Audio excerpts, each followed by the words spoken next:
Chapter 1. Pitch blackness. The death of the sun. The black tide.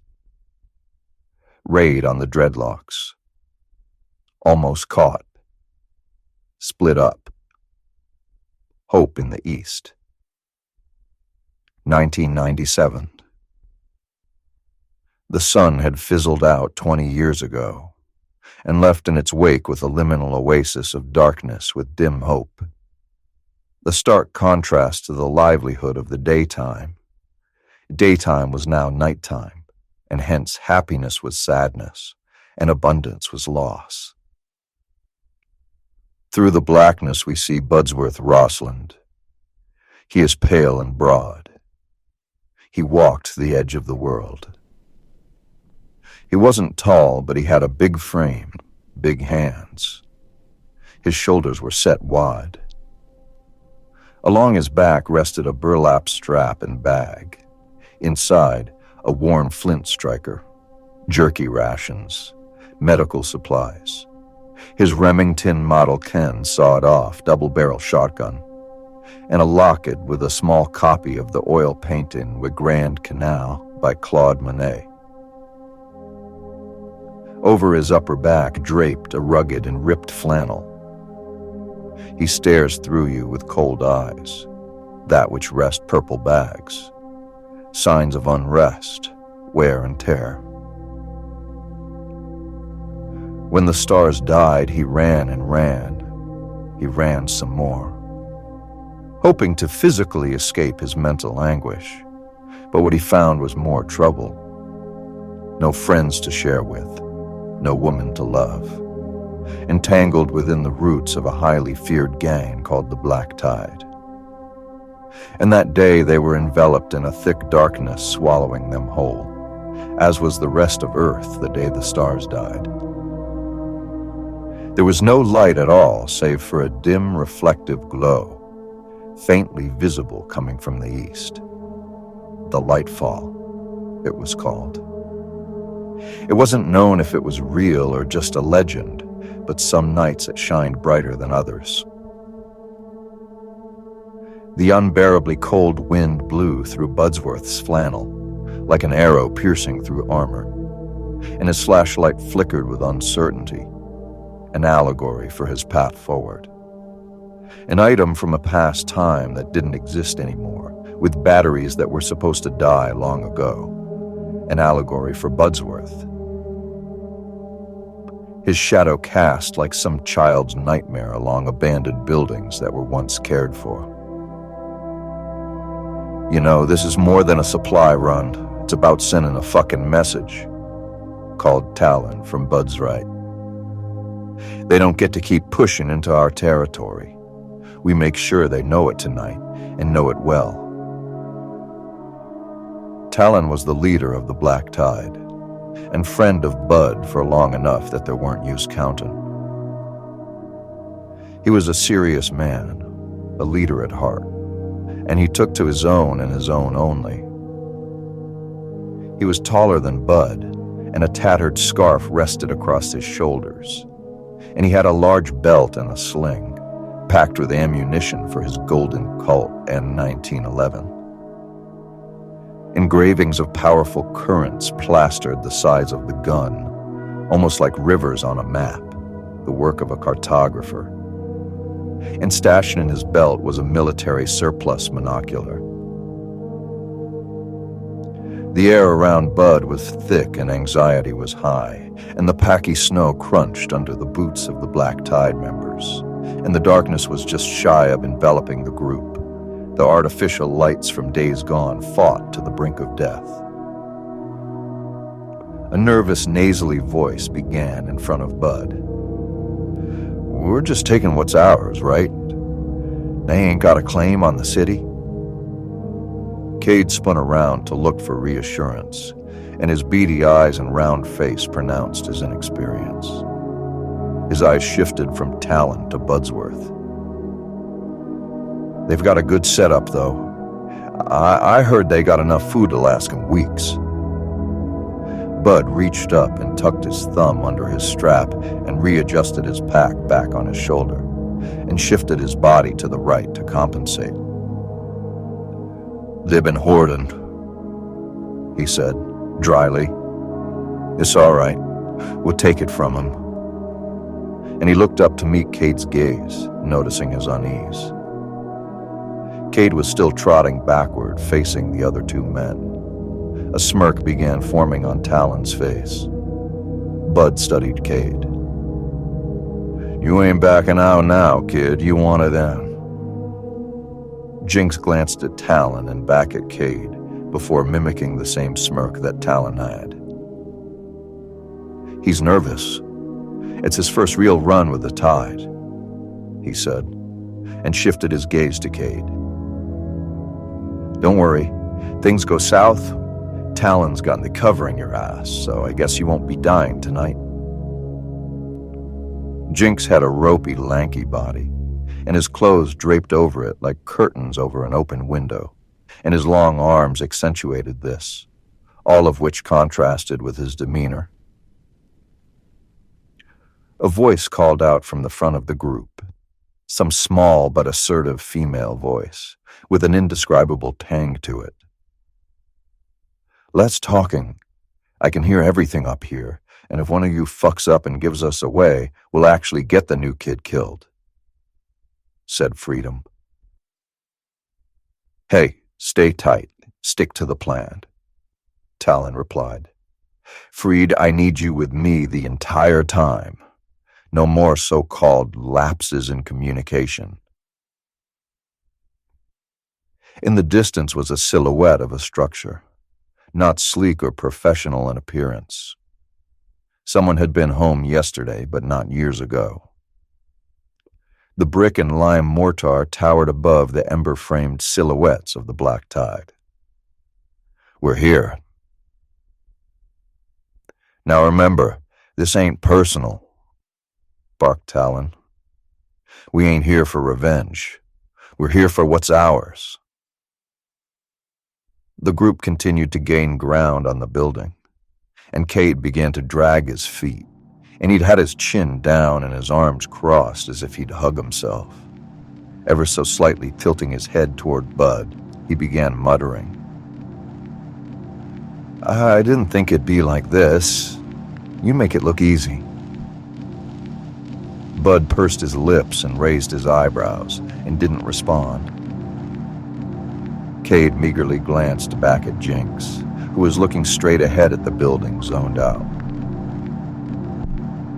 "I thought we was just going to sneak in and steal it back," said Cade. "Shh! Shut up!" Callan's whisper cut across the group like a physical blade, causing the rest of the group to stiffen every joint in their body, and Cade looked at Budsworth wide-eyed.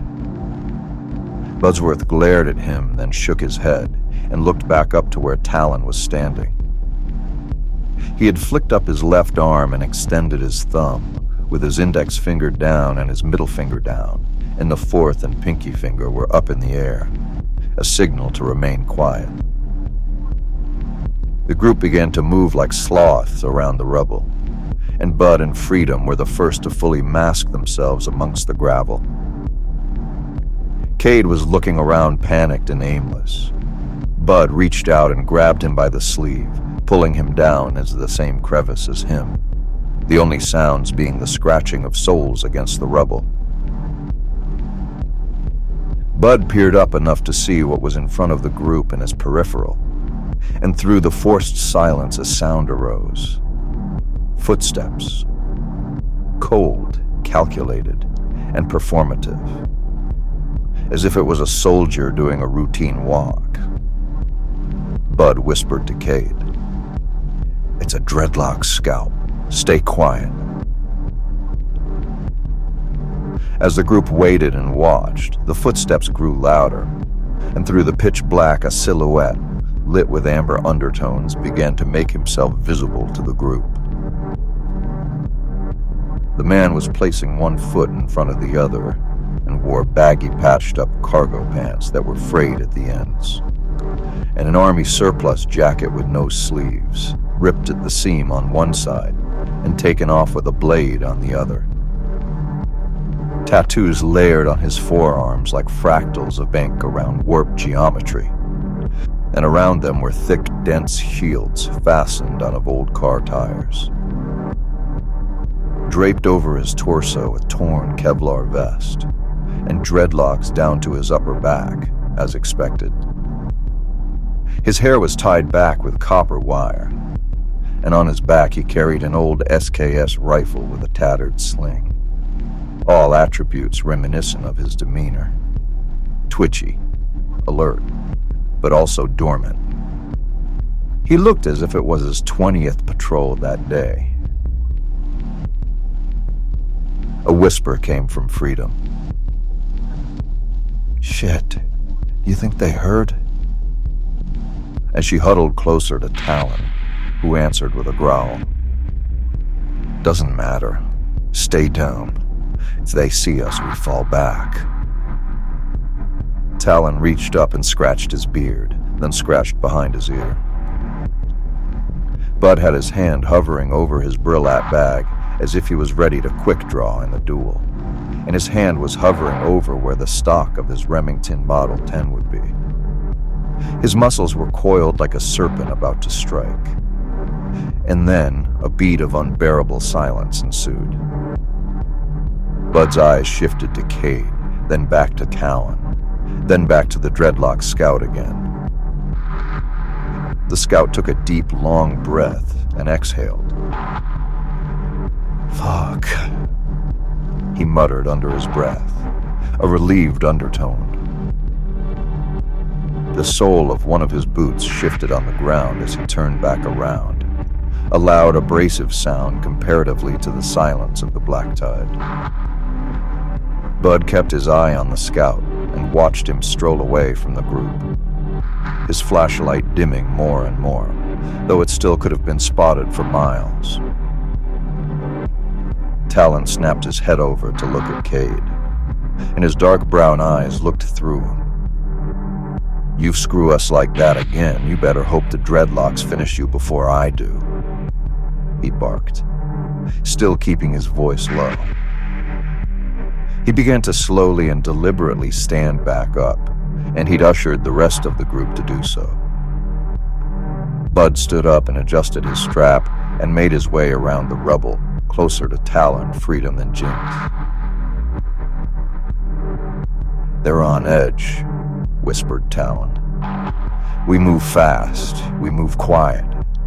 If you can't do both, you stay behind." Jinx perked up in response to Talon, and he reholstered his MAC-10 machine pistol. "Could have taken him," he said, his bald head being one of his only distinguishing features in the pitch blackness. "Not the point," said Talon.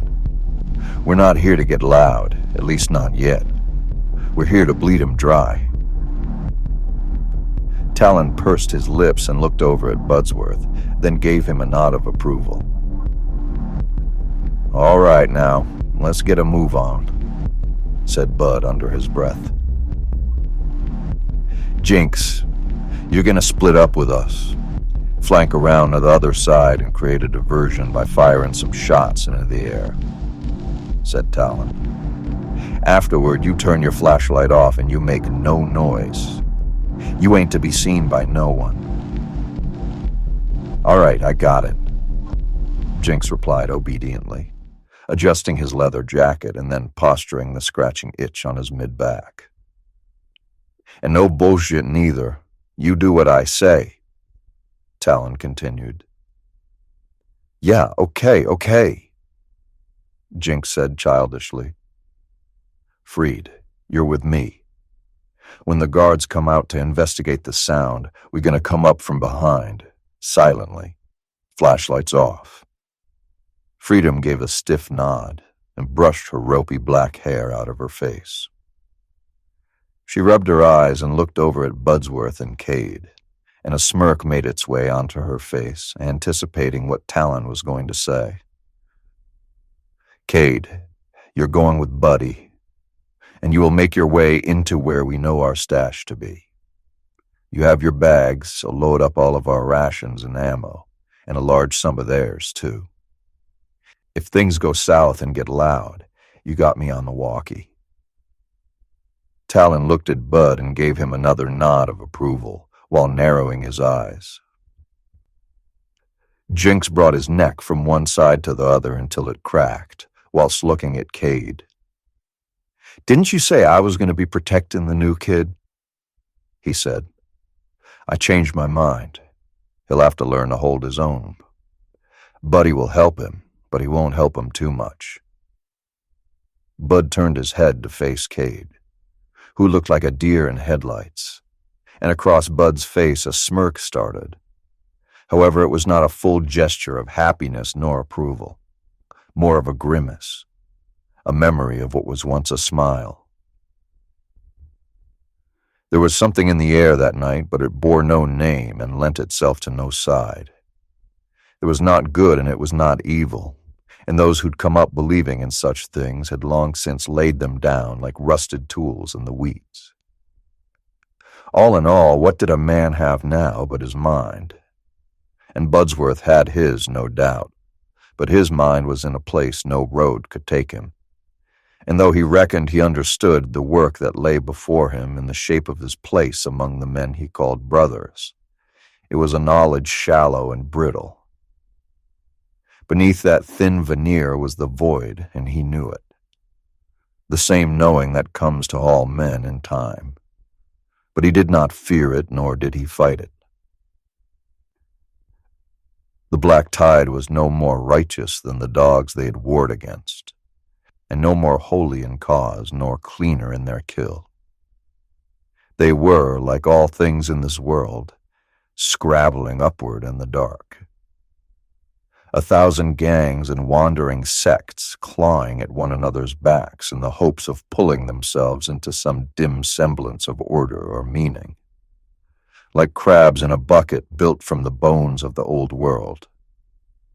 And if the black tide sat nearer the lip of that iron pail, it was only because they had been crueler and faster, and more willing to lose what humanity still clung to the narrow of their souls. Not better, just nearer the edge. And that too would pass. Everything does. And so now the only source of hope present in their hearts was the idea that the dim light from the east could be real.